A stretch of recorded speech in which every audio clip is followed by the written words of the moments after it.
Hello mga kaibigan, this is Joyan Montilla for the hashtag Galagang Jack All Access. Welcome to LLI Bus 7865, Santa Cruz, Laguna, all the way to LRT Buendia in Pasay City. As bringing you the best of the best. At syempre, ang gugwapo ng mga driver at konduktor. At sa mga inspector, dispatcher on duty, and of course the controller. Mga kaibigan, basahin muna natin ang diksyon sa paaralang Sabado, una at ikalawang trimestre ng taong 2025. Featuring, tinawag upang magtatag ng katarungan. Ang mga propeta, banal na kasulatan, ay patuloy na itinatampok ang panawagan ng Diyos para sa katarungan sa lipunan. Muli at muli, hindi tumitigil ang banal na kasulatan sa pagbibigay diin sa mga isyu ng kawalan ng katarungan at pang-aapi. Sa katunayan, ang panawagan sa Diyos ay magdala ng paghatol sa mismong panawagan sa Diyos para magtatag ng katarungan. Halimbawa, si Prophet Isaiah ay hindi umimik tungkol sa kawalang katarungan sa bansang Israel.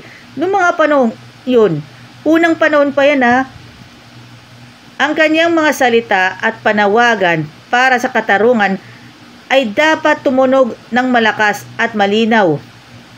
Sa ating pagdinig ngayon, matuto kayong gumawa ng mabuti, inyong harapin ang katarungan, inyong ituwid ang paniningil, iyong ipagtatanggol ang mga ulila, ipaglaban ninyo ang babaeng balo.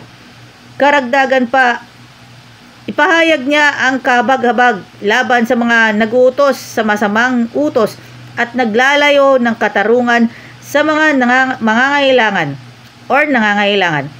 na nagbibigay babala. Ano ang iyong gagawin sa araw ng pagpaparusa, sa bagyo na darating mula sa malayo? Kanino kayo tatakas upang kayong tulungan? At saan mo iiwan ang iyong kayamanan?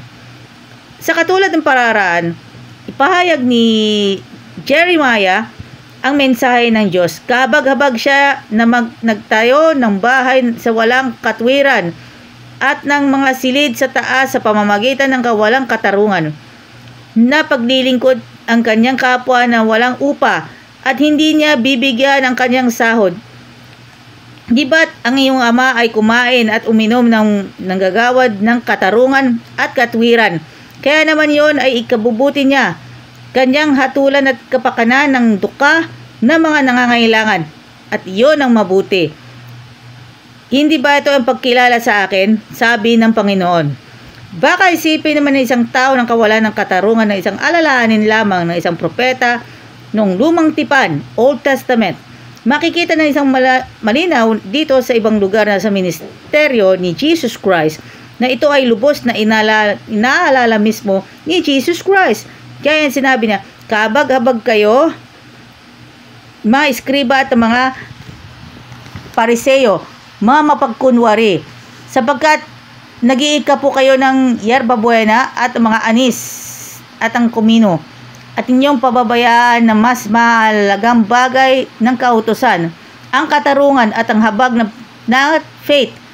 Subalit dapat sanang gawin ito nang hindi pababayaan ng ang iba.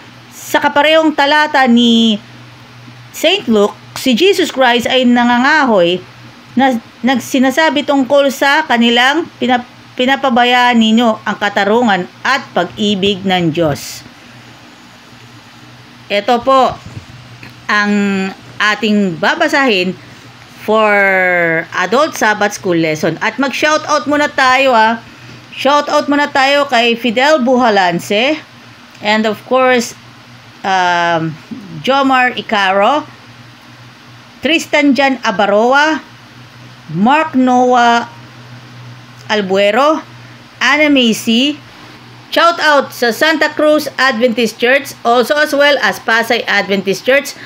At shoutout din po kay Ma'am Cathy Flores, Kuya Ramil Almonte, and of course, shout out pa rin po natin si Kuya Joseph Latonero. And maraming salamat sa inyong pagsubaybay sa ating munting vlog para sa inyo. Especially para sa inyong lahat. God bless us all. Kaisa ang LLI Bus Company para sa Harvest 2025.